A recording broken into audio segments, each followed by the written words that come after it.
देश का सर्वोच्च सेवा है सर, ये आईएएस बहुत मुश्किलें होती है, काफ़ी टफ पेपर होता है, ये मैं भी जानती हूँ, पूरे देश वाले जानते हैं।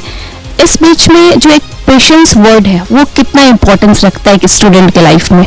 मैं हमेशा किसी भी एग्ज़ाम की जब तैयारी करते हैं तो उस तरीके से करो कि आप उस एग्ज़ाम के टॉप पर हो।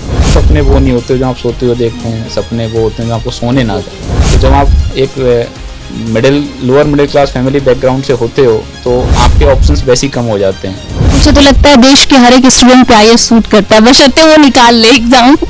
I totally agree. और जो मेरी थॉट प्रोसेस थी आईएएस में आने की वो ये थी कि मैं जो नीडी पर्सनस हैं, चाहे भले वो गरीब आदमी हो गए या सेक्शन ऑफ द सोसाइटी में ओल्ड एज पर्सन हो गए या मेंटली इलनेस पर्सन हो गए या एनीवन जो बेसिक नीड कंप्लीट नहीं कर पा रहा है, उनकी मदद करने के लिए मैं एक ऐसी अथॉरिटी चाहता था कि भाई उनकी मैं मदद कर सकूं बिना सोचे समझे। मुझे लगता है कि जो आपने ये क्वालिफाई किया है तो स्टूडेंट्स आपसे मिलते जुलते होंगे, इस बारे में आपसे बातचीत तो जरूर ही करते होंगे। डेफिनेटली। मैं आज से 5 साल पहले इस एग्जाम को लिखा था और ये मार्केट में स्पेकुलेशन डिस्कशंस हमेशा रहे हैं, बट मेरा ये मानना है कि एस्पिरेंट को जो चीज़ उसके कंट्रोल में नहीं है उस पर ज़्यादा समय और एनर्जी खराब नहीं करनी चाहिए, क्यों क्वेश्चन पेपर कैसा भी है वो सबके लिए सेम है। 2 बार सर आपका रिजल्ट नहीं हुआ, कहीं वो आया कि मैं थोड़ा सा हताश हो रहा हूँ, रिजल्ट नहीं आ रहा है, शुड आई गिव अप या फिर शुड आई कंटिन्यू वाला कुछ ऐसा मसला हुआ आपके साथ? डेफिनेटली। जब मैं फर्स्ट अटेम्प्ट में मैंने इंटरव्यू दिया था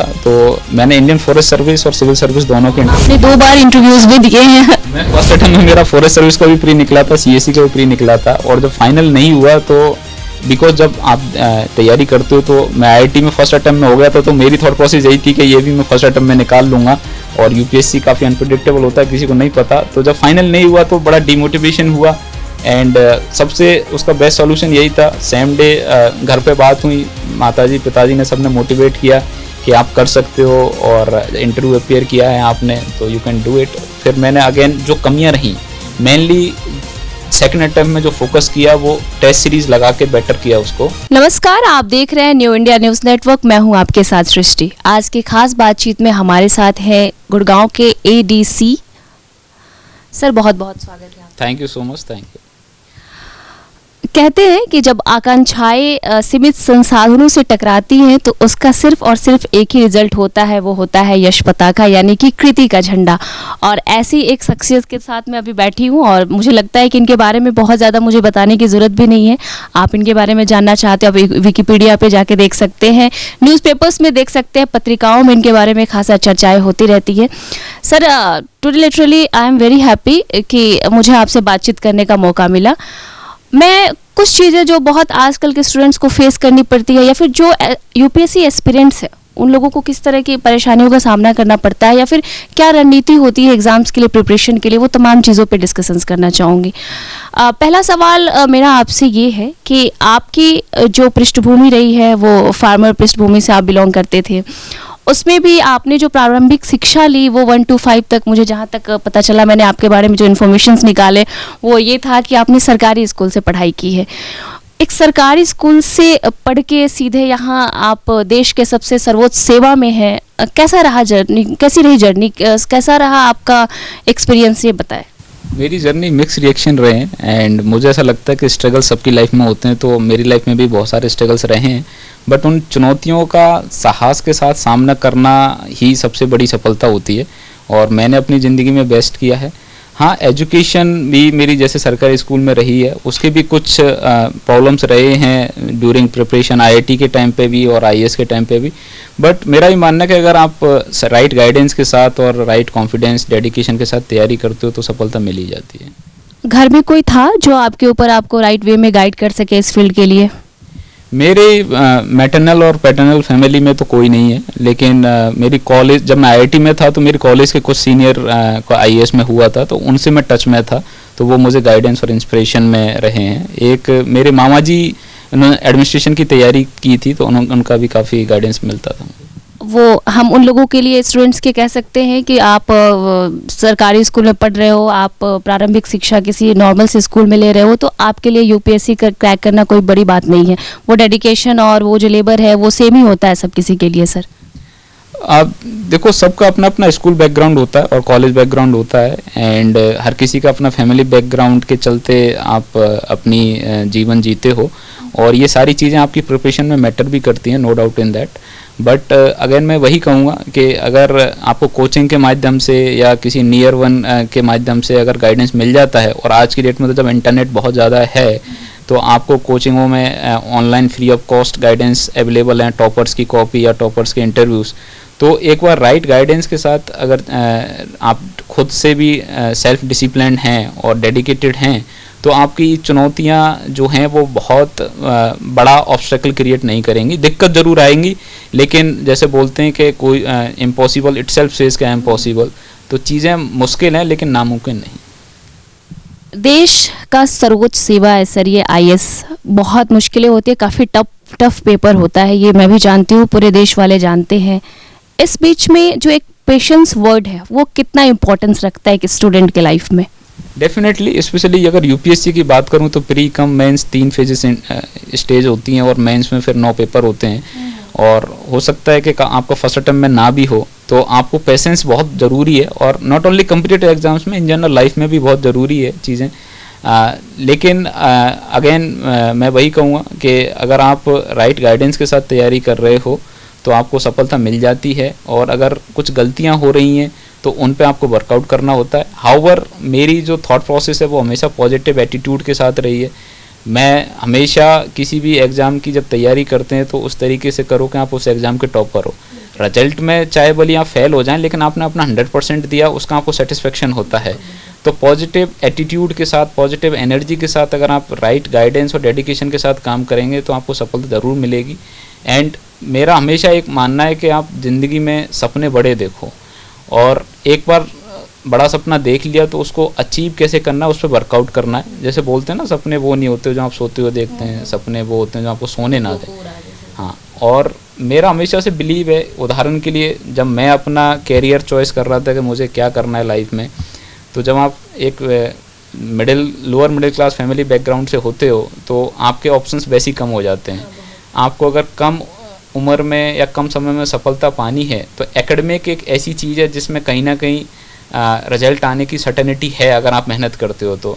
उदाहरण के लिए आप सपोज जैसे पॉलिटिक्स में जाना चाहोगे तो आपको हो सकता है कि एक बड़ी पार्टी का टिकट मिलने में बहुत समस्या आए। आप क्रिकेटर बनना चाहोगे तो हो सकता है देश को रिप्रेजेंट करने में आपको बड़ा समय लग जाए अगर आपने अर्ली स्टेज पे क्रिकेट की तैयारी स्टार्ट नहीं की है तो। आप अगर बिज़नेस करना चाहते हो तो हो सकता है आपको एक अच्छा प्लेटफॉर्म मिलने में, फंडिंग मिलने में बड़ा समय लग जाए। आप एक्टर बनना चाहते हो तो अच्छी स्क्रिप्ट मिलने में बड़ा समय लग जाए। लेकिन एकेडमिक एक ऐसी चीज़ है कि इसमें आपको किताब चाहिए और एक टीचिंग फैकल्टी चाहिए होती है, जो आप चाहे सरकारी स्कूल हो, प्राइवेट कॉलेज हो, कुछ भी हो। तो मुझे ऐसा लगता था कि मेरे फैमिली बैकग्राउंड के चलते एजुकेशन एक ऐसी चीज़ है जिसमें मैं अपना कम समय में सफलता पा सकता हूँ। फिर आपका एरिया ऑफ इंटरेस्ट भी मैटर करता है। तो मुझे मेरी जो थॉट प्रोसेस थी उसके चलते मुझे लगा कि आईएएस मेरे लिए सूट करता है। तो और मैं जो करना चाह रहा था, तो मुझे तो लगता है देश के हर एक स्टूडेंट पे आईएएस सूट करता है, बशर्ते वो निकाल ले एग्जाम। I totally agree. और जो मेरी थॉट प्रोसेस थी आईएएस में आने की वो ये थी कि मैं जो नीडी पर्सनस हैं, चाहे भले वो गरीब आदमी हो गए या vulnerable section of the society में ओल्ड एज पर्सन हो गए या मेंटली इलनेस पर्सन हो गए या एनीवन जो बेसिक नीड कंप्लीट नहीं कर पा रहा है, उनकी मदद करने के लिए मैं एक ऐसी अथॉरिटी चाहता था कि भाई उनकी मैं मदद कर सकूं बिना सोचे समझे। आप कॉलेज के लेवल पे भी मैं मदद करता था, लेकिन वो एक सेल्फ पॉकेट से करते हैं। तो आप किसी को 100 रुपये दे दोगे, 200 रुपये दे दोगे, उससे सामने वाले की ज़िंदगी नहीं बदलती। लेकिन आप एक एडमिनिस्ट्रेटिव हायरार्की में अगर ऐसी पोजीशनों पे बैठे हो कि सरकार की स्कीमों को इम्प्लीमेंट कर सकते हो अपनी कलम से, तो वो अगर अथॉरिटी मिल जाए तो आप नीडी पर्सन की मदद कर पाते हो। एक सेकेंडली एडमिनिस्ट्रेटिव सर्विस में डायरेक्ट इम्पैक्ट बहुत ज़्यादा है आपके काम का। हो सकता है इंजीनियरिंग में आप जैसे रोड बनाएंगे तो उसके यूज़र का सेटिस्फेक्शन आपको उस टाइम नहीं दिखेगा, लेकिन एडमिनिस्ट्रेशन में उदाहरण के लिए आपने ओल्ड एज पेंशन किसी की लगाई और अगले दिन से उसकी पेंशन लग जाती है, तो जिस the way you are moment जब आप साइन करते हो फाइल पे, तभी सामने वाले के चेहरे पे खुशी फील कर सकते हो। तो वो डायरेक्ट इम्पैक्ट है काफ़ी। एक आपकी एडमिनिस्ट्रेटिव सर्विस में डाइवर्सिफिकेशन ऑफ वर्क बहुत ज़्यादा है, जिससे आपका मेंटल ग्रोथ बहुत होता है। और मुझे ऐसा लगता है ह्यूमन बीइंग को बर्थ से लेकर डेथ तक एक डाइवर्सिफिकेशन ही चाहिए होता है ताकि मेंटल ग्रोथ आपकी होती रहे। तो ये 3-4 फैक्टर्स ऐसे थे जिसकी वजह से मुझे एडमिनिस्ट्रेशन की साइड इंक्लाइंड था मैं ड्यूरिंग माय कॉलेज टाइम, तो इस वजह से मैं इस साइड में आ गया था।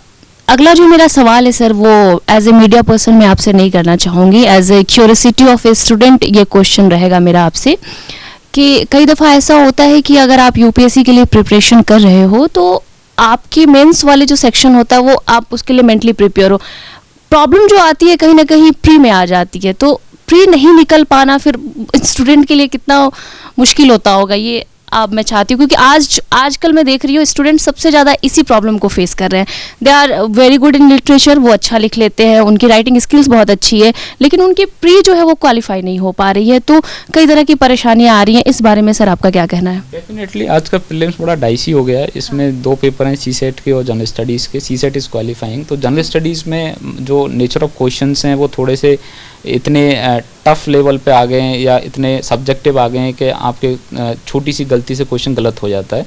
तो उसका सबसे बेस्ट सॉल्यूशन यही है कि आप ज़्यादा से ज़्यादा टेस्ट सीरीज़ लगाएं। नंबर ऑफ़ टेस्ट ज़्यादा अटेम्प्ट करेंगे तो आपकी जो एग्ज़ाम की नर्वसनेस है वो ख़त्म हो जाती है, सिली मिस्टेक्स आपकी नहीं होती हैं, एक ऑप्शन एलिमिनेशन जो ट्रिक्स होती हैं ऑब्जेक्टिव पेपर्स में वो आ जाती हैं, कौन से टॉपिक से किस तरीके से क्वेश्चन फ्रेम किया जाता है वो पता चल जाता है, आपकी कितने टाइम में कितने क्वेश्चन अटेम्प्ट करने हैं वो स्ट्रेटजी आ जाती है। तो ये सारे फैक्टर्स आपकी प्रेशर को ईज कर देते हैं और आपके कुछ मार्क्स ऑटोमेटिकली अच्छे नंबर आ जाते हैं। तो इन चीज़ों को ध्यान रखें। फिर भी अगर मैंने माना किसी की अगर प्रीलिम्स नहीं भी निकली है तो उस अटेम्प्ट को वो वेस्ट ना करें, उसमें आप मेंस की तैयारी भी साथ में करें, मेंस की भी टेस्ट सीरीज लिखें। हाँ, आपका ऑप्शनल हो गया, एसए हो गया, एथिक्स हो गया, जीएस की आंसर राइटिंग प्रैक्टिस हो गई, वो आपको करते रहने चाहिए, बिकॉज आप जब अगला अटेम्प्ट लिखेंगे तो आप डेफिनेटली मेंस लिखोगे। ये तो है नहीं कि इस बार आपका प्री नहीं हुआ अगले बार आप प्री निकालोगे तो मेंस नहीं होगा। तो इससे अच्छा आप एक ही अटेम्प्ट में गुड रैंक के साथ इन होने के लिए आप जब प्रयास करें, अगर आपका प्रीलिम्स नहीं भी हुआ तो मेंस की तैयारी आप अच्छे से करें ताकि जब अगला अटेम्प्ट लिखने को तब आप उसमें बहुत अच्छी रैंक के साथ हैं। अभी हाल में 16 जून को हमारा प्रीलिम्स था सर यूपीएससी का, तो जो उसके कैंडिडेट्स थे उन लोगों की बड़ी शिकायतें आ रही थी कि पिछले दफ़ा जो क्वेश्चंस को लेके हंगामा हुआ था, इस बार क्वेश्चंस का लेवल ही कुछ चेंज हो गया। इसमें स्टूडेंट्स का कहीं ना कहीं ये कहना है कि जो लोग पीसीएस का प्रिपरेशन कर रहे हैं, स्टेट लेवल पे जो लोग तैयारियां कर रहे हैं, उनके लिए ये पीटी निकालना काफ़ी आसान होगा in comparison to that students जो स्पेशली यूपीएससी का प्रिपरेशन कर रहे हैं। इस पे आपका क्या कहना है? क्योंकि मुझे लगता है कि जो आपने ये क्वालिफाई किया है तो स्टूडेंट्स आपसे मिलते जुलते होंगे, इस बारे में आपसे बातचीत तो ज़रूर ही करते होंगे। डेफिनेटली मैं आज से 5 साल पहले इस एग्ज़ाम को लिखा था और ये मार्केट में स्पेकुलेशन डिस्कशंस हमेशा रहे हैं, बट मेरा ये मानना है कि एस्पिरेंट को जो चीज़ उसके कंट्रोल में नहीं है उस पर ज़्यादा समय और एनर्जी ख़राब नहीं करनी चाहिए, क्यों क्वेश्चन पेपर कैसा भी आए वो सबके लिए सेम है। चीज़ें जो कट ऑफ भी जाती है वो रिलेटिव है, कोई एब्सोल्यूट है नहीं आपकी। तो मैं तो यही कहता हूँ कि आप टेस्ट सीरीज लगाओगे, उसमें आपके नेचर ऑफ क्वेश्चंस आप प्रैक्टिस करोगे। हो सकता है यूपीएससी थोड़ा सा डिफरेंट मोड में क्वेश्चंस पुटअप कर दे, बट वो सबके लिए सेम होगा। तो आपको जितना आता है, जितने आप बेटर कर सकते हो आप उसको बेटर परफॉर्म कीजिए, उसके बाद जो रिजल्ट है वो आता रहेगा। एंड मैंने जैसे पहले भी कहा, मेरी थॉट प्रोसेस ये रहती है कि रिजल्ट से पहले मैं एज ए टॉपर की तरह तैयारी करूँगा और रिजल्ट के बाद जैसी एग्जाम हो जाएगा तो देन उस पर मैं रिग्रेट नहीं करूँगा। लाइफ में ये हमेशा एक प्रिंसिपल मेरे हिसाब से हर किसी को फॉलो करना चाहिए कि आप जब भी कोई काम करो तो पॉजिटिव एटीट्यूड के साथ करो। रिजल्ट जब एक बार वो काम हो जाए तो देन उस पर बहुत ज़्यादा रिग्रेट करके अपनी एनर्जी और टाइम वेस्ट नहीं करना चाहिए। 2 बार सर आपका रिजल्ट नहीं हुआ, कहीं वो आया कि मैं थोड़ा सा हताश हो रहा हूँ, रिजल्ट नहीं आ रहा है, शुड आई गिव अप या फिर शुड आई कंटिन्यू वाला कुछ ऐसा मसला हुआ आपके साथ? डेफिनेटली जब मैं फर्स्ट अटेम्प्ट में मैंने इंटरव्यू दिया था तो मैंने इंडियन फॉरेस्ट सर्विस और सिविल सर्विस दोनों के इंटरव्यू आपने 2 बार इंटरव्यूज भी दिए हैं। मैं फर्स्ट अटेम्प्ट में मेरा फॉरेस्ट सर्विस का भी प्री निकला था, सीएससी का भी प्री निकला था, और जब फाइनल नहीं हुआ तो बिकॉज जब आप तैयारी करते हो तो मैं आईआईटी में फर्स्ट अटेम्प्ट में हो गया था, तो मेरी थॉट प्रोसेस यही थी कि ये भी मैं फर्स्ट अटेम्प्ट में निकाल लूँगा। और यूपीएससी काफ़ी अनप्रिडिक्टेबल होता है, किसी को नहीं पता। तो जब फाइनल नहीं हुआ तो बड़ा डिमोटिवेशन हुआ एंड सबसे उसका बेस्ट सॉल्यूशन यही था। सेम डे घर पे बात हुई, माताजी पिताजी ने सबने मोटिवेट किया कि आप कर सकते हो और इंटरव्यू अपीयर किया है आपने तो यू कैन डू इट। फिर मैंने अगेन जो कमियां रहीं, मेनली सेकंड अटेम्प्ट में जो फोकस किया वो टेस्ट सीरीज़ लगा के बेटर किया उसको, बिकॉज कुछ ना कुछ आंसर राइटिंग में प्रॉब्लम्स थी, या ऑप्शनल में कुछ टॉपिक्स कमज़ोर थे, या एग्ज़ाम की डिमांड समझने में थोड़ा सा इशू था, तो उन पर वर्कआउट किया। और ग्रेजुअली वो टेस्ट सीरीज़ में आपके रैंक और मार्क्स बेटर होते हैं, तो आप यू फील कॉन्फिडेंट कहाँ इस टाइम निकल जाएगा। हो सकता है आपका उस अटेम्प्ट में भी किसी ना किसी वजह से ना हो, या गंदी रैंक का है, दैट डजंट मीन के आप उस जर्नी को या अपने ड्रीम को स्टॉप कर दें। आप दोबारा से कुछ कमियां रही होंगी, उन पे आप वर्कआउट करें। मैं आपको एक पर्सनल एनेक्डोट देता हूँ उसमें। मैं दिवाली पे अपने घर गया हुआ था। मेरे, जैसे आपने बताया इंट्रोडक्शन में, मेरे दादा, जिनको मैं काका जी कहते हैं हम लोग गाँव में, तो वो किसानी करते हैं अभी भी।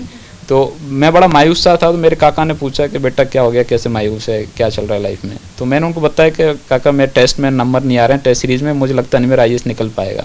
तो उन्होंने एक बहुत अच्छा उदाहरण दिया कि बेटा मैं किसान हूँ और हर बार किसानी करता हूँ, हो सकता है किसी सीज़न में मेरी फसल नष्ट हो जाए, चाहे ड्रॉट की वजह से, फ्लडिंग की वजह से, या किसी भी वजह से। दैट डजंट मीन कि मैंने किसानी छोड़ दी। मैं दोबारा से खेत जोतता हूँ, और उसमें अगर कुछ कमी रही होती है, पेस्टिसाइड्स और वो लगा के हम फसल दोबारा लहलाती है। तो हो सकता है आपके मार्क्स कोई गलती हो रही होगी, उस पर वर्कआउट करो। एंड लिटरली मुझे ये बात इतनी अच्छी लगी कि मैं जो फिर फर्दर में जब यहाँ आया दोबारा, तो मैंने जो कमियां थी उन पर वर्कआउट किया, और ग्रेजुअली मेरे मार्क्स अच्छे हुए। तो कहने का मतलब, अगर कोई रिजल्ट आपकी एक्सपेक्टेशंस के अनुसार नहीं आ रहा है, तो कुछ ना कुछ कमियां रही हैं आपके प्रोसेस में, उन पे आप वर्कआउट करो। और यूपीएससी में या किसी भी कॉम्पिटिटिव एग्जाम में वर्कआउट करने का सही तरीका है टेस्ट सीरीज। जितने ज़्यादा आप मॉक टेस्ट लगा सकते हैं वो लगाइए, और जो कमियों पे वर्कआउट करोगे, रिजल्ट डेफिनेटली अच्छे आएंगे। एक सवाल मैं आपसे ऐसा पूछना चाहती हूँ कि जिसका जवाब आपकी तरफ से आए वो स्टूडेंट्स के साथ साथ पेरेंट्स भी देखें और सुने। Being a middle class family से अगर आप बिलोंग करते हो, तो आपको एक स्पेसिफिक टाइम दिया जाता है कि आप यूपीएससी का तैयारी कर रहे हो, अगर नहीं हुआ तो आप ऑप्शनलेस हो जाते हो। एक कह सकते हैं कि स्टूडेंट संकल्पित होकर निकलता है कि मुझे यूपीएससी ही करनी है, और उसमें विकल्प नहीं होता है सर। उसमें अगर उसके रिजल्ट्स नहीं होते हैं तो फिर कैसा माहौल बन जाता है आपको भी पता है। तो वैसे स्टूडेंट्स के लिए कि वो हताश ना हो, कुछ गाइडलाइंस आपके तरफ से, कुछ शब्द जो उनको प्रेरित कर सके। डेफिनेटली अगर कोई घर से इस तरीके की कंडीशन भी आती है, तो उसको कैसे टैकल करना है। मेरी लाइफ में थोड़ा सा इतना ज़्यादा नहीं रहा था, बिकॉज मैं जब IIT में गया था। फाइनेंशियली क्या स्थिति थी सर आपकी? जब मैं जैसे IIT में मैं बहुत अर्ली स्टेज पे चला गया, तो 12th के साथ ही हो गया था। तो जब पास आउट हुआ तो एक IIT का टैग था, तो एक बैकअप वो था कि भाई IIT के टैग के चलते आपको जॉब मिल जाएगी अगर आपका फर्स्ट सेकंड टर्म में नहीं भी हुआ तो। And I was pursuing MTech also from IIT Delhi at the same time. And but हाँ, फाइनेंशियल कंस्टेंट हमेशा से रहे थे, और one of the reason of joining even IIT Delhi was this only. जब मैं आज आपके इंटरव्यू में बता रहा हूँ पहली बार कि मुझे वहाँ पे स्टाइपेंड मिलता था 12,000 रुपये महीने। तो मुझे लगा कि वहाँ पे हॉस्टल भी मिल रहा है, स्टाइपेंड भी मिल रहा है, और साथ में एक हायर डिग्री भी मिल रही है। IIT दिल्ली की रैंकिंग IIT BHU से बेटर भी है। तो आपने BHU से भी किया है सर? BTech किया हुआ है मैंने, तो इसीलिए इवन MTech का एडमिशन लेने का वन ऑफ द फैक्टर ये था। तो जो लोग लोअर मिडिल क्लास फैमिली से हैं, वो अपना बैकअप एक रख लेना चाहिए मेरे हिसाब से। बैकअप, मैं ये नहीं कहता उस बैकअप को पूरी तरह तैयारी करो, लेकिन बैकअप माइंड में वो रहे कि अगर UPSC में नहीं हुआ या कहीं नहीं हुआ तो हमारा ही बैकअप तो है ही। बट सेकेंडली, आपके लाइफ में जब आपको फर्स्ट अटेम्प्ट में नहीं हो रहा, तो आपके घर से प्रेशर आएगा, नो डाउट इन दैट। वो कहना बहुत आसान है, बट आप खुद से भी प्रेशर लेते हो। तो उसका सबसे बेस्ट तरीका यही है कि आप पॉजिटिव एटीट्यूड के साथ रहें, आप अच्छे लोगों के साथ रहें जो पॉजिटिव बातें करते हों, और आप हमेशा एक अपनी कमियों पे वर्कआउट करें। तो डे बाई डे आपको ग्रेजुअल फील होता आएगा कि हाँ, मैं इस एग्ज़ाम को निकाल सकता हूँ। रैंक का मुझे नहीं पता, बट लिस्ट में मेरा नाम आ जाएगा। ये फीलिंग धीरे धीरे आना स्टार्ट हो जाती है आपकी। तो यही है कि एक जो थोड़ा सा पेशेंस की बात है। अगर आप पेशेंस रखोगे, डिटरमाइंड रहोगे, डेडिकेटेड रहोगे, कॉन्फिडेंट रहोगे, राइट गाइडेंस, राइट स्ट्रेटेजी के साथ तैयारी करोगे, तो नेगेटिव चीज़ों पर ध्यान ही नहीं जाएगा आपका। और मेरी लाइफ में मैं जो एक प्रिंसिपल हमेशा फॉलो करता हूँ, पॉजिटिव नज़रिया रखने का, और इसमें सबसे बड़ा रोल मैं मेरी माताजी का ही कहता हूँ। मतलब डिसिप्लिन रहने में और कॉन्फिडेंट रहने में। मैं अगर बैकग्राउंड बताऊँ तो मेरी माताजी कभी स्कूल नहीं गए। उस टाइम सोसाइटी की जो भी स्ट्रक्चर रही होगी, उनको स्कूल नहीं भेजा गया। But she is illiterate but most educated person I have ever met in my life. Educated person वो होता है जिसमें मोरल वैल्यूज़ होती हैं। तो उन्होंने मुझे इवन मेरी अपब्रिंगिंग में भी इतनी मोरल वैल्यूज सिखाई हैं कि मुझे आई थिंक मेरी लाइफ में कभी एक ऐसा दिन नहीं रहा होगा कि हम स्कूल नहीं गए हों। तो जो डेडिकेशन और डिसिप्लिन आया मेरे बचपन से, मेरी मदर ने वो सिखाया है हमें। हम लिटरली स्कूल में पौधों की सिंचाई इस कदर होती है कि पेड़ बड़ा छायादार हो जाता है। स्कूल में भी हम अगर किसी दिन नहीं जाते, अगर कोई बहाना भी मार रहा है तो मम्मी वो कान में ऐठा लगा के भेज देती थी कि स्कूल जाना ही होगा। तो कहते हैं ना, उस इंसान को उस चीज़ की इम्पोर्टेंस ज़्यादा पता होती है जो उसके पास नहीं होती। तो मेरी मदर को स्कूल जाने का मौका नहीं मिला, तो सी नोज के मेरे बच्चों को स्कूल भेजना है चाहे कुछ भी हो जाए। तो वो डिसिप्लिन वहाँ से मिला है आपको। मैं एक और एनेक्डोट बताता हूँ। एक बार मैं ऐसे ही मंदिरों में जब जाते हैं तो मैं गया हुआ था, तो ये 6ठी 7वीं क्लास की बात है। तो आई आस्क्ड माय मदर के मम्मी मैं क्या बोलूँ भगवान से, यहाँ क्यों आए हैं। तो सी सिंपली सेड के बेटा कुछ भी आपकी दिल इच्छा हो, मनोकामना हो, वो बोल दो। तो आप बीइंग ए बच्चा आपके पास ऐसा कुछ खास होता नहीं बोलने को। तो मैंने कहा मेरे पास तो कुछ नहीं है मम्मी। तो उन्होंने मुझे 2 श्लोक बताए कि आप ये बोलो, सर्वे वंतु सुखना सर्वे संतु निरामया सर्वे भद्राणि पश्यन्तु मा कश्चित् दुःख भाग् भवेत्, विद इट्स मीनिंग। तो मैंने कहा ये तो मतलब उन्होंने पूरा मीनिंग बताया कि समाज के लिए हो गया, कि खुद के लिए क्या बोलूँ। तो उन्होंने कहा अस्तु मा सद्गमय तमसो मा ज्योतिर्गमय मृत्यु मा अमृतगमय। मेरी लाइफ का आज भी वो पॉइंट है, जब भी मैं किसी ऐसे प्लेस पर जाता हूँ जहाँ मुझे पॉजिटिव एनर्जी लेनी होती है और एक कॉन्फिडेंस वाली बात करनी होती है, तो मैं ये 2-3 श्लोकों को ध्यान में रखता हूँ। उससे क्या होता है, मुझे एक पॉजिटिव एटीट्यूड और एक एनर्जी मिलती है, नेगेटिविटी दूर रहती है। तो आपके सबके अपने अपने तरीके होते हैं, आप उस कैसे पॉजिटिव रहना है। आपको एग्ज़ाम जब लिखोगे यूपीएससी का बहुत बड़ा डिमोटिवेशन होगा। जब आपके टेस्ट लिखोगे तो बहुत कम नंबर भी आएंगे आपको। तो आपकी लाइफ के पर्सनल पब्लिक फैक्टर्स होंगे जो आपको मोटिवेट किए होंगे उस सर्विस में आने के लिए। हर एक किसी की लाइफ में कुछ ना कुछ ऐसा इंसिडेंट हुआ होता है बचपन में या ड्यूरिंग द जर्नी कि अब वो आपको मोटिवेट करता है। मेरी लाइफ में भी ऐसे बहुत सारे हैं। मैं आपको एक एनेक्डोट बताऊं तो हम एक प्रोग्राम में गए थे ऐसे ही, तो उसमें बहुत ज़्यादा भीड़ थी और हम लोग सबसे लास्ट में खड़े हुए थे। तो आई आस्क माई पेरेंट्स के मम्मी हम आगे क्यों नहीं जा सकते, जो फ्रंट रो में बैठे हैं वो कौन है। तो उन्होंने कहा कि बेटा वो चीफ गेस्ट हैं। मैंने चीफ गेस्ट बनने के लिए क्या करना पड़ता है। तो सी सिंपली सेड कि आप कुछ ऐसा समाज के लिए अच्छा काम करो जिससे आप लोग आपकी इज्जत करें। तो ये माइंड ना मेरे हमेशा दिमाग में रहती है कि मुझे ऐसा कुछ करना है ताकि मेरे पेरेंट्स को फ्रंट रो में बैठने का मौका मिले, मुझे फ्रंट रो में बैठने का मौका मिले, मुझे चीफ गेस्ट बनने का मौका मिले। तो कुछ ना कुछ ऐसे एनेक्डोट आपकी लाइफ में हमेशा रहते हैं जो आपको मोटिवेट करते हैं।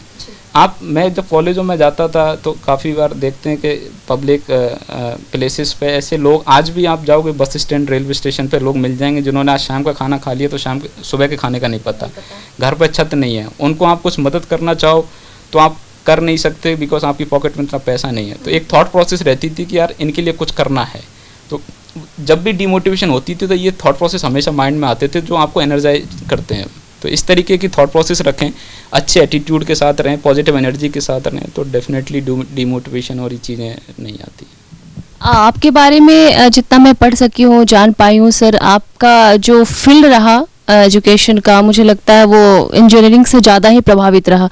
और ये यूपीएससी और इंजीनियरिंग की अगर सिलेबस की बात करें तो ईर घाट में बीर घाट वाली समस्या है, मतलब नॉर्थ पोल और साउथ पोल वाली चीज़ें हो जाती हैं। और इंजीनियरिंग का भी जो सिलेबस है बहुत सहज नहीं होता, मुझे पता है, आपको भी पता होगा सर।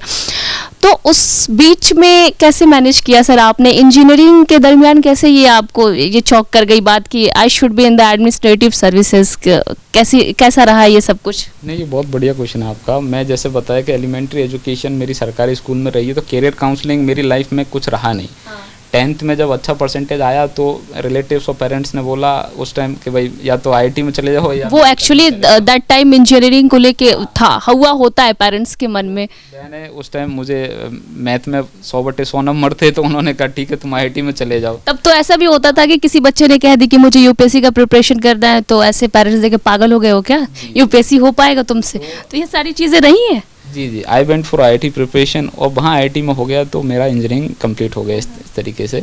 बट इंजीनियरिंग आपको ओनली टेक्निकल चीज़ें नहीं दिखाता। आईआईटीज़ की खासियत ये है कि आपको पर्सनैलिटी डेवलपमेंट पे बहुत फोकस होता है। एकेडमिक तो आप सीखते ही हो, तो जो 4 साल आपकी जो लाइफ चेंजिंग मोमेंट रहे मेरी लाइफ में, तो वहाँ मुझे कि अपना कैरियर के लिए क्या चूज़ करना है, और जैसे मैंने मेरी रीजन्स बताई है इसमें आने के, तो वो रीजन्स की वजह से मैंने एडमिनिस्ट्रेशन चूज़ किया। बट जब सिलेबस देखा तो एज यू सेड के हिस्ट्री, ज्योग्राफी, पॉलिटी, इकोनॉमिक्स पूरा ह्यूमैनिटी सब्जेक्ट्स हैं।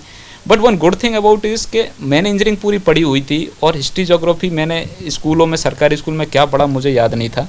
तो मेरे लिए अच्छा पॉइंट ये था कि मैं इंडिया की हिस्ट्री पढ़ने के बारे में मौका मिल रहा था, वर्ल्ड हिस्ट्री जानने के मौका मिल रहा था। जब मैं उठाता था, ज्योग्राफी भी उठाता था, वो इंटरेस्टिंग होता था। मुझे लगता था यार इंडिया की रिवर्स, मिनरल्स, इनके बारे में जानने का मौका मिल रहा है, day by day new things सीखने का मौका मिल रहा था। तो वो मैं लोगों से यही कहूँगा, जो भी बच्चे तैयारी कर रहे हैं, कि आप एग्ज़ाम प्रोसेस को बोरिंग मत बनाओ, उसको इंटरेस्टिंग बनाओ। पढ़ने को नॉलेज के पर्सपेक्टिव से आप जब पढ़ रहे हो तो आपको पता है कि भाई ये चीज़ें कितनी ज्ञानवर्धक हो रही हैं आपके लिए, और एग्ज़ाम की डिमांड आपको पता है कि किस तरीके से क्वेश्चन फ्रेम किए जाते हैं, उसको साथ में लेके चलो। तो मुझे मेरी जर्नी में शायद एक भी दिन ऐसा नहीं रहा होगा जिस दिन मुझे बोरियत हुई होगी कि मैं आईएएस की तैयारी क्यों कर रहा हूँ। मुझे लगता था यार इस चीज़ के लिए, इस मेरे ड्रीम अचीव करने में मुझे नॉलेज भी बहुत कुछ मिल रही है, तो इससे अच्छी बात क्या होगी। तो लिटरली मैं शायद बीए करके अगर यूपीएससी की तैयारी करता तो इतना इंटरेस्टिंग नहीं होता जितना मैं इंजीनियरिंग करके आया। क्यों, मैंने जब यूपीएससी स्टार्ट किया था तो मेरा ह्यूमैनिटी 0 था, तो मैंने history, geography, polity, economics, ethics, disaster management, environment जो भी पढ़ा, मुझे बहुत कुछ इंटरेस्टिंग लगा वो सीखने को। तो मेरे लिए वो जर्नी बड़ी अच्छी रही एक तरीके से। मात्र 24 साल में सर आपने इस एग्ज़ाम को क्वालिफाई किया। आजकल होता क्या है कि 24 साल में लोग शुरुआत करते हैं इस एग्ज़ाम्स की प्रिपरेशन के लिए, अब बड़ी जल्दी लोग हताश भी हो जाते हैं। तो मुझे लगता है कि आजकल जो युवा पीढ़ी है, जो आजकल के स्टूडेंट्स हैं, एमए या फिर ग्रेजुएशन करने के बाद जो लोग यूपीएससी का ख्वाब देखते हैं, तो वो कहीं ना कहीं आपसे इंस्पायर होते हैं। सर उन स्टूडेंट्स के लिए आप क्या कहना चाहेंगे, कुछ इन्फॉर्मेशंस या फिर कुछ ऐसी बातें जो उनको मोटिवेट करें, यथाशीघ्र आप रिजल्ट्स कैसे दे सकते हैं, इस बारे में कुछ बातें हो जाए। डेफिनेटली, एक तो आपने कहा कि हर किसी का अपना अपना फेज़ होता है यूपीएससी लिखने का, तो हर किसी का अपनी फैमिली बैकग्राउंड है। कोई पहले कहीं जॉब कर रहा है, उसके बाद यूपीएससी का अपना ड्रीम फुलफिल कर रहा है, कोई सीधा ग्रेजुएशन के बाद इधर आ जा रहा है कि ग्रेजुएशन पास आउट ईयर भी सबकी अपनी अपनी है, कोई 20 पे पास आउट हो रहा है, कोई 21 पे। इस तरीके से मैं इस सेंस में थोड़ा सा लकी भी कहूँगा अपने आप को कि मैं जैसे सरकारी स्कूल में पढ़ा तो मेरी कोई एलकेजी यूकेजी क्लासेज नहीं रही, सीधा पहली क्लास से पढ़ा तो जल्दी से 12th पास आउट हो गया। मैंने कम पढ़ा इसलिए मुझे लोग पढ़ रहे हैं। मतलब उसको देखने का नज़रिया है। आप दूसरी नेगेटिव साइड ये रहती है कि आपको क्वालिटी ऑफ एजुकेशन नहीं मिली कहीं ना कहीं, आपको बाद में ज़्यादा मेहनत करनी पड़ी। लेकिन इन दी एंड कम समय में पास आउट होने से आप कम उम्र में यूपीएससी में जल्दी क्वालिफाइड हो गए, या जिन लोगों का अच्छी गाइडेंस होती है, अच्छी स्कूलिंग कॉलेज होती है, तो फर्स्ट अटेम्प्ट में भी गुड रैंक के साथ इन हो जाते हैं। बट मेरा ही मानना है कि तब जागो जब ही सवेरा, जिसकी जो फैमिली कंडीशन है उस हिसाब से उसको यूपीएससी की तैयारी वो कर ले, लेकिन एक बार स्टार्ट हो गया तो उसमें अपना डू और डाई करे। अब बात आती है कि जो बच्चे आज की डेट पर तैयारी कर रहे हैं उनके लिए मैं इतना सा ही कहूँगा कि एक तो एग्ज़ाम का सिलेबस अच्छे से पढ़ के टेस्ट सीरीज पे फोकस करें। क्यों, सक्सेस का जो सीक्रेट है यूपीएससी में किसी भी कॉम्पिटिटिव एग्जाम में वो टेस्ट सीरीज है। आप किसी भी एग्जाम की तैयारी कर रहे हो उसके ज़्यादा से ज़्यादा टेस्ट लगाएं। जैसे टेस्ट लगाने के बेनिफिट्स मैंने आपको पहले ही बता दिए थे, तो जितने ज़्यादा टेस्ट लगाएंगे उतना ज़्यादा आपको कॉन्फिडेंस आएगा। और हमेशा एग्ज़ाम की डिमांड समझें, एग्ज़ाम किस टॉपिक से किस तरीके से क्वेश्चन फ्रेम करता है, उसी नज़रिए से उस सब सिलेबस को पढ़ते टाइम उस पर ध्यान दें। मोटिवेट रहें, सेल्फ डेडिकेटेड रहें और कॉन्फिडेंट रहें, हमेशा पॉजिटिव एनर्जी के साथ रहें तो सफलता ज़रूर मिलेगी। हो सकता है किसी अटेम्प्ट में आपको अपनी प्लानिंग के हिसाब से रिजल्ट ना मिले, लेकिन कुछ कमियां रही होंगी, इसकी वजह से ही वो रहता है। एक लक फैक्टर जो हम बोलते हैं कि हमेशा लक फैक्टर किसी के साथ होता है, लक फैक्टर कुछ नहीं, आपका वो आपकी थॉट प्रोसेस होती है। अगर आप पॉजिटिव एनर्जी के साथ सबके भले की बात करते हैं, वसुदेव कुटुंबकम और जैसे मैंने कहा सर्वे बंधु सुखना, ये सब फिलॉसफी को आप फॉलो करते हो तो हमेशा पॉजिटिव एनर्जी आपके पास रहेगी। और पॉजिटिव एनर्जी हमेशा आपको लक फैक्टर लेके आती है, जो मोस्टली एक तरीके का आपका सर्कमटेंसेस रहता है। तो अच्छे अपब्रिंगिंग हो, अच्छी डिसिप्लिन के साथ, अच्छी डेडिकेशन के साथ और कॉन्फिडेंस के साथ, सिंसियरिटी के साथ, गाइडेंस के साथ अगर आप तैयारी करोगे तो कोई भी ड्रीम आपके लिए मुश्किल नहीं है। मैं तो यही कहता हूँ, आप अगर गरीब घर से हैं तो एकेडमिक में अपना कैरियर बनाएं, बिकॉज उसमें आपको सफलता बहुत जल्दी मिलती है और बहुत ज़्यादा संसाधनों की और बहुत ज़्यादा फैक्टर्स मैटर नहीं करते हैं आपकी सक्सेस में। हाउएवर आपका एरिया ऑफ इंटरेस्ट भी मैटर करता है, उसी लाइन में आप जाएं। तो मेरी लोगों से यही अपील और गुजारिश रहेगी। 2 एग्ज़ाम्स में सर आपके अकॉर्डिंग रिजल्ट्स नहीं हुए, तीसरा एग्जाम, उसमें भी आपकी माता जी, जिनके बारे में आपने चर्चा की और बताया कि she was illiterate but morally she is better than बहुत सारे लोग जो बहुत एडुकेटेड होते हैं, वो कैसा रहा फेज जिस दिन रिजल्ट घोषित हुआ, घर वालों को पता चला, what was the reaction actually? Definitely मैं मेरा रिजल्ट यूपीएससी बिल्डिंग भवन में जाके ही देखा था। वहाँ पे जैसे मैंने जब लिखा था 2018 में और 19 का रिजल्ट आया था, तो नोटिस बोर्ड पे वहाँ रिजल्ट लगता था और वो आधे घंटे पहले लग जाता है वहाँ वेबसाइट पर अपलोड होने से। तो मैं अपने दोस्तों के साथ वहीं चला गया था, हम 4 दोस्त थे। And one good thing about is उस दिन हम चारों का सिलेक्शन हुआ था। आज की डेट पे वो हम 2 आईएएस हैं और 2 आईपीएस, हम चारों ने एक साथ तैयारी करी थी आईआईटी दिल्ली में। तो जब मैंने वहाँ से फ़ोन बताया, अपने घर पे फ़ोन किया, तो obviously they were happy. However मेरी मदर को ज़्यादा पता नहीं है कि आईएएस का उस टाइम, बट मैंने लाइफ में जितनी एग्जाम्स लिखी हैं और जो क्वालिफाई करी हैं वो उनको सब कुछ पता है कि अब उनको आज की डेट में आईआईटी क्या होता है पता है, उनको पता है गेट क्या होता है, पीएसयूज़ क्या होती हैं। अब उनके बेटा बहू दोनों आईएएस हैं तो उनको ये भी पता है कि आईएएस क्या होता है। मैंने इंडियन फॉरेस्ट सर्विस निकाला है तो वो भी पता है। जैसे कि आपने बोला बेटा बहू दोनों आईएएस है सर, मैडम भी इसी फील्ड में है सर, कहाँ मुलाकात हो गई हम लोग और कैसी रही जर्नी? तो आफ्टर सिलेक्शन बहुत सारे कोचिंग प्रोग्राम, फेलिसिटेशन प्रोग्राम कराते हैं। तो मेरी पहली मुलाकात मैडम से कोचिंग के फेलिसिटेशन प्रोग्राम में हुई थी। एंड उसके बाद ऑब्वियसली एकेडमी में ट्रेनिंग हमने साथ साथ की है। तो फिर then we got married after 1 year of relationship. तो उसके बाद फिर मैडम अभी यहीं पे एडमिनिस्ट्रेटर HSBP गुड़गांव पोस्ट है। ये बड़ी अच्छी खबर आपने बताई कि आप दोनों एक ही जिले में हैं। हाँ, we both are IAS 19 batch and अभी मैडम यहाँ पे एडमिनिस्ट्रेटर पोस्टेड है, आई एम ADC गुड़गांव। आगे की जो भविष्य की रणनीति होगी सर, आप कहीं भी जाएं किस तरीके से काम करना चाहते हैं या फिर वहाँ के लोगों के लिए क्या मैसेज स्प्रेड करना चाहेंगे being an officer, IAS officer? Definitely जब जिन जिन पोस्टिंग पे हम मेरा ट्रांसफ़र हुआ है, कोशिश यही रहती है कि जो सपना इस सर्विस में मैं लेकर आया था कि vulnerable section of the society की मदद करनी है, वो तो हमेशा प्रायोरिटी रहती है। एट दी सेम टाइम जितनी भी एडमिनिस्ट्रेटिव पोस्ट हैं उनकी जिम्मेदारी होती है कि गवर्नमेंट की जो स्कीम है उनका बेटर इम्प्लीमेंटेशन किया जाए।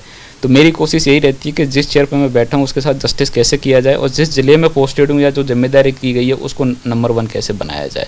तो जैसे अभी मैं ADC गुड़गांव हूँ यहाँ पे, तो ADC गुड़गांव में मोस्टली परिवार पहचान पत्र की जितनी भी प्रॉब्लम्स हैं उनको जल्दी से जल्दी कैसे सॉल्व किया जाए या उनके बेनिफिट जो देने हैं सोशल सिक्योरिटी स्कीम्स के, चाहे ओल्ड एज पेंशन हो गई, वृद्धावस्था पेंशन हो गई, आवास नवीनीकरण योजना हो गई, इन सारे लोगों को घर तक कैसे बेनिफिट पहुँचाया जाए। दूसरा, अभी आप ADC गुड़गांव में बात करें तो यहाँ पे फूड सेफ्टी के कोर्ट केसेस हैं तो उसकी जल्दी से डिस्पोजल कैसे ख़त्म की जाए। आपके यहाँ पे डी प्लान के काम हैं तो जो डेवलपमेंट वर्क्स हैं उनको कैसे इफ़ेक्टिवली टाइमली कंप्लीशन करवाया जाए। साथ में ही काफ़ी DC सर के एंड पे डेलीगेटेड वर्क है, तो जैसे रेड क्रॉस का चेयरमैन का हो गया तो उसमें रेड क्रॉस की जितनी भी लोगों की मदद करने की एक्टिविटीज़ हैं उनको ज़्यादा से ज़्यादा लोगों तक कैसे पहुँचाया जाए और टाइमली एग्जीक्यूट करवाया जाए। एक WCD डिपार्टमेंट की जो आंगनबाड़ी वर्किंग है वो मेरे अंडर आती हैं तो उनको कैसे इफ़ेक्टिवली बच्चों तक खाना पहुंचाया जाए, उनकी एजुकेशन सही से की जाए। चाइल्ड वेलफेयर की DCPO की चाइल्ड प्रोटेक्शन की जो डिपार्टमेंट्स हैं वो मुझे रिपोर्ट करती हैं। तो ये एक्टिविटीज़ में कोशिश यही की जाती है कि गुड़गांव ज़िले को ऑब्वियसली गुड़गांव की रैंकिंग नंबर 1 ही रहती है मोस्ट ऑफ द फैक्टर्स में, but as we say there is some scope of improvement. तो कैसे इसको एक तरीके से और बेटर किया जाए, इम्प्लीमेंटेशन को और सर्विस डिलीवरी लोगों तक कैसे बेटर की जाए। It was really nice meeting you sir, बहुत अच्छा लगा आपसे बातचीत करके। और सबसे बड़ी बात है खासकर स्टूडेंट्स को जो तमाम तरह की परेशानियों का सामना करना पड़ता है, उस तरह के टॉपिक्स पे हमने बातचीत की। आगे भी हमारी ख्वाहिश होगी कि हम इस तरह के सब्जेक्ट्स पे बात करते रहें, अगर समय मिले तो आगे भी बातचीत होती रहेगी। आगे इस तरह के इंटरव्यूज लेके हम आते रहेंगे।